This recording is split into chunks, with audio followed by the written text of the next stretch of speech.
No. All right, let's get this thing going. We were going to start talking about, obviously, big game for the Lakers and the Knicks. It ended up being a great one going into overtime. We had some drama built around it off the court, too. Yeah. We're going to get to that, but right now, some breaking news.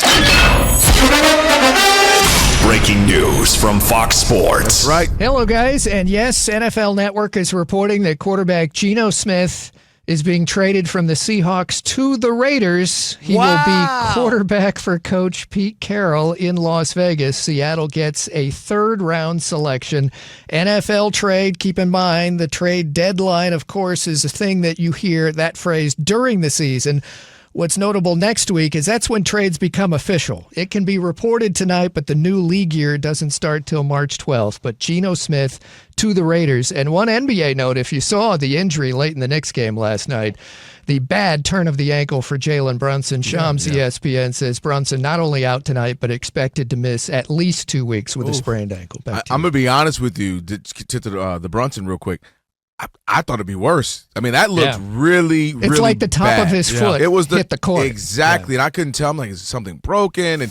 And you know, Kerry, sometimes they almost, doctors, out. The time I twisted my ankle the worst, they actually said to me, and I quote, they said, man, we actually would rather you have broken it. Yeah. Because we could have just put you in a little cast, 6 weeks, boom, you're back. They said with this one, you tore so many ligaments, you're going to be out for a while. So I was one of those like, ooh, this could be bad for him. So a couple wees may not be the worst. Least. Yeah, at least. You're right. At least.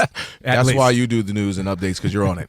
Let's talk about this, man. I heard some little inklings, little rumblings earlier today that, hey, they're looking for a quarterback with the Raiders and Geno Smith. I kind of heard it earlier. Don't, kind of keep an eye on that. But there it is right now. Seahawks trade for Geno Smith in exchange for 2025 third-round draft pick, which, by the way, I mean, kind of a compliment to Geno, because we've seen people go for less. We've seen people go for fourth round, fifth round picks. Yeah. We don't even care. Give us a 2 years from now pick. Yeah. So it's kind of a compliment to how well he's played over the last few seasons. But obviously we've had a lot of bromance in the NFL over the last couple of years. We've had Devontae Adams trying to get with everybody, all his exes, exes in Texas, New Orleans, wherever. He was like, get me to Derek Carr, get me to Aaron Rodgers. Yeah. We got what's your boy Tyreek Hill trying to get his old thing back. Yep. Hey Patrick, how you doing? Hey boo boo. Hey boo.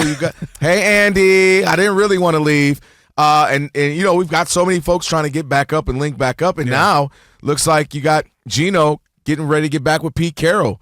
What do you make of this move? It's funny you said that. I mean, there's a sense of familiarity there, obviously, and once. Pete Carroll, even though that was his last job and he got fired during that situation, I wouldn't even say fired. He got fired. Yeah. And so he got fired. He left. He's trying to get that stable organization thing going. So he's got somebody that he's familiar with. He knows how he plays. He actually got the best out of Geno when he was there. So I mean, you have that stable foundation there. I think it can work as a short-term plan to the next thing, but. Because I'm sure they're all looking forward to that next draft for the quarterback class, and so this year to have a Geno Smith in the short term, in the interim, it makes sense to me. Yeah, I'm actually looking up Geno's contract right now to before I really start saying some of the things I want to say, because I think there is an element of stability right now. Yeah. Just yesterday or the day before, Rob and I sat here and we talked about. Signing Max Crosby, highest paid non-quarterback. Sounds crazy, but I said they're not just paying for the talent. He is a heck of a talent. One thing you don't have to worry about, him working, showing up, committing, playing, giving it his all. That's what you don't. Right. But I think that's also what you're paying him for, is to say we need to start a culture. We need to start something where guys can say, well, what's the model? How hard should I be working? That guy. Right. How early should I be when he gets here? Right. How should I carry myself, be professional, want to win at all costs? That guy right there. Yeah. And I think that's what they were paying Max Crosby for. And now I look at them, willing to take on Geno, his contract, which, it's not the craziest now because this is just what the rate for quarterbacks. Yeah. He's been solid for 3 years. He's been either solid to good. So you're looking at this cap hit being $25 million. That's actually – Geno, his agent, might say, hey, he's underpaid. He is, yes. Just the way guys are getting paid $40 million and stuff now. So $25 million for a proven veteran quarterback. You only had to give up a third round. Familiar with the coach. You're trying to build familiarity, and you're also trying to speed up the process because Pete Carroll ain't a young pup. He looks looks great. He does. Could be a leading man in Hollywood for like if they were doing like a Bucket list too. You could be it. I might have aged him a little bit. Yeah. But so look, and right there, they're showing a tweet from Max Crosby, LFG. Y'all know what that means with a bunch of exclamation points. So yeah, I think they're trying to get some cornerstone pieces together. One on the defensive end. One you can say again, he's not your long-term answer, but you can have Geno Smith, lock it in familiarity, and then you can say, let's build forward. Yes. No, I think it's a good thing. Obviously, you got Brady there, obviously, and you have a guy that has that cash shaking, actually give him a few more tips on being able to protect the ball. Because that's Geno's problem always, right? Yep. He can make all the throws. And you'll say, why that with Geno? Why?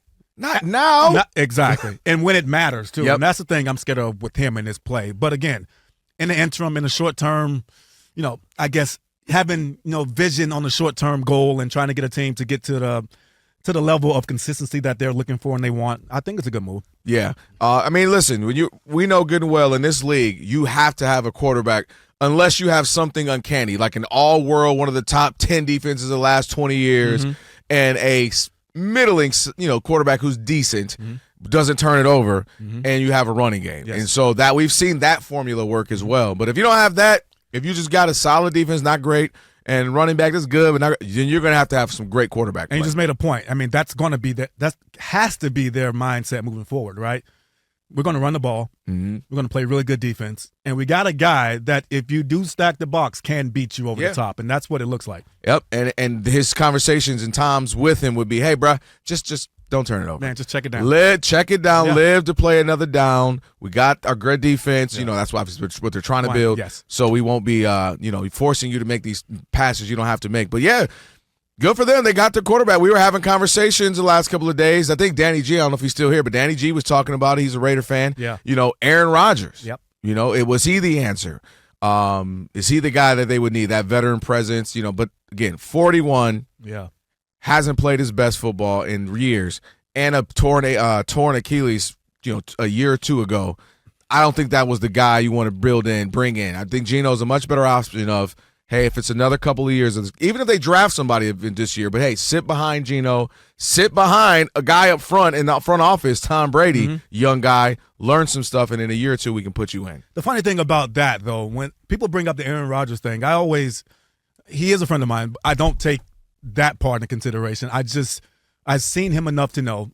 Even this last year, I had this conversation with Dan, my co-host, Dan Byer, and we were talking about. I was like, how bad do you think Aaron Rodgers played? And I think a lot of people. I know those numbers. I know those numbers. Yes, the numbers, right? So 28-11. Yes, that's not bad. No. And so I know we're looking at the standard of Aaron Rodgers. He's not that guy anymore. The problem, Kerry, was the other stats. He was like 30th in QBR, and he was like 50%, and obviously affecting plays to win the game. That was also an issue too. It wasn't that he wasn't making throws and had the numbers. It was just almost like kind of what we were saying with Geno. All right, but I need you to. His may not have been a turnover, but I need you to make this play. Yeah, and also not ability able to move. Sometimes if he were able to have some mobility like he used to, not exactly like that. I don't expect a 41-year-old to, but.